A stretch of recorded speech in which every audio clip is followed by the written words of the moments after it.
Kevin Durant is really good at two things. Number one is obviously basketball, and number two is responding to people on Twitter. If you know anything about Kevin Durant, you know that he loves going online, seeing what people are saying about him, his teams that he's played on before, and absolutely trolling a lot of these people. But it's not like he trolls people all the time. In fact, I would argue most of the time he's actually giving very genuine and honest answers and opinions. But yesterday, my God, Kevin Durant had a field day on Twitter. And before we get into everything, I just want to say, please hit that like and subscribe button. That would be incredible. So this right here is where a lot of the responses started.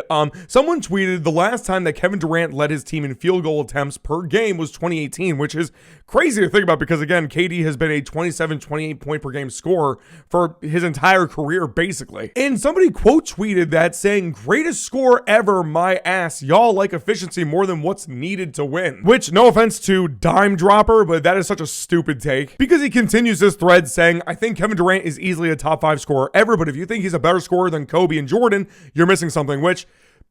First off, he's a better scorer than Kobe. Let's just get that out the way. Kobe being Kobe, a lot of people tend to forget that he was very inefficient as a scorer, whereas Kevin Durant puts up the same numbers as Kobe, but is just way more efficient. It's like the total opposite. But I digress because Kevin Durant responds saying 30K points on low field goal attempts. I'm a coach's dream. Dime Dropper, I mastered scoring at 24 years old, man. Give it a rest. I don't care about being the best scorer ever. You're diminishing my all-time greatness calling me that. Which honestly was a very classic Kevin Durant clapback. He's basically like giving some numbers, giving some facts as well. He's like, hey, listen, you know who I am. You know who I am. Don't diminish my greatness. I'm Kevin Durant. The thread continues with a lot of different responses from different users, but then we get this one here from Skied OKC where it says, where will your mental be opening night when you watch the team that gave you everything raise a banner after you left them high and dry? Katie's response was, finally, it's been 10 years, about time they win one. Because for anyone that may not know, the NBA season opener will be the Oklahoma City Thunder versus the Houston Rockets. Kevin Durant back in OKC, so it's going to be a fun watch no matter what. But yeah, KD not really taking it all too seriously, having some fun with the answer. I mean, this one is crazy. This guy, Rock, says, why do people hate on you, man? Legend of the game.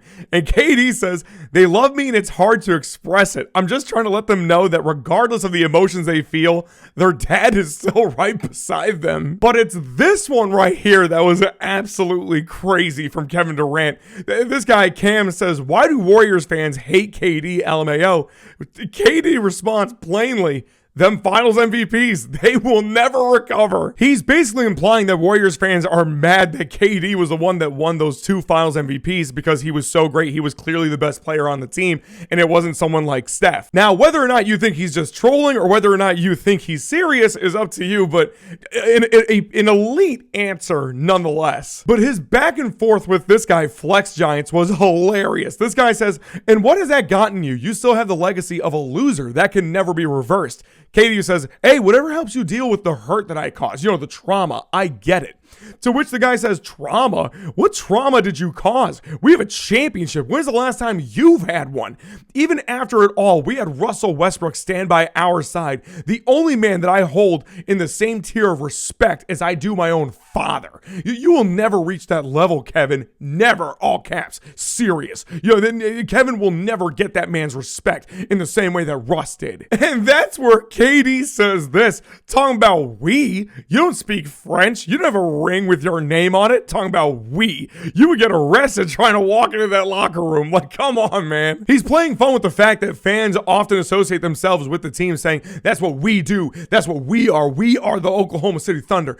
And he's like, no, not really. You're not on the lineup. You're not in the locker room. You're not winning nothing. You're just sitting at home. Building off of that idea, this guy, I'm busy, says, hey, KD, most greats acknowledge the importance of a fan base. You've heard many times, we've got the best fans in the world, and we couldn't have done this without y'all. The least that they can do is let them say we. I don't blame you. You've probably forgot what it's like to have a fan base. To where KD says, you're not on the team, man. No matter what you say, you're a fan who spectates. LOL accepted. I can understand both sides of the argument. I get where KD's coming from, and I get where Busy's coming from too. But I do also admit that some fans just are way too loud with some things that they say towards players, some very inappropriate things that they'll say towards players because it's their team. And we've seen instances of that happen since basically the NBA's inception. Some fans just think that they're way more important than they actually are. Now, here's an interesting response that I feel like gives a little bit more insight into Kevin Durant and, why he's on Twitter and trolls people and responds. This guy, Jay Surrey, says, I think by defending or justifying yourself to these people, you're validating them more than anything. They are either so much of a casual that they just follow whatever narrative they hear, or they're trolling in bad faith, hoping you'll react. To which Kevin says, or they just want to talk to me and I grant them that opportunity because it's not that big a deal. Talk a little shit, move on. If I really cared too much about what's said on here, I would just delete the app and run away from the noise, but it's fun and interactive, which I think actually makes a lot of sense. This will be the last one because this actually was just posted now. This guy, a user, says, what do you actually gain from arguing with fans? And Kevin responded, I get nothing but lashes for this, but it's entertainment to some people, so I provide that service for them. Thank you, Katie. Think of it like Dave Chappelle or any comedian you like just goes to a comedy club and tests his jokes out unexpectedly. Some people feel offended by the jokes, but some understand the setting. And hey, at least on this channel, we understand the setting, Katie. We got you. It's just so fascinating to see one of the greatest basketball players of all time be so interactive on this platform here, so we can actually see and have a peek inside some of his thoughts, whether serious or not. Who knows? But that's part of the fun with Kevin Durant. Please let me know in the comments what you think about KD, his banter on Twitter, all that kind of good stuff. And until next time, peace.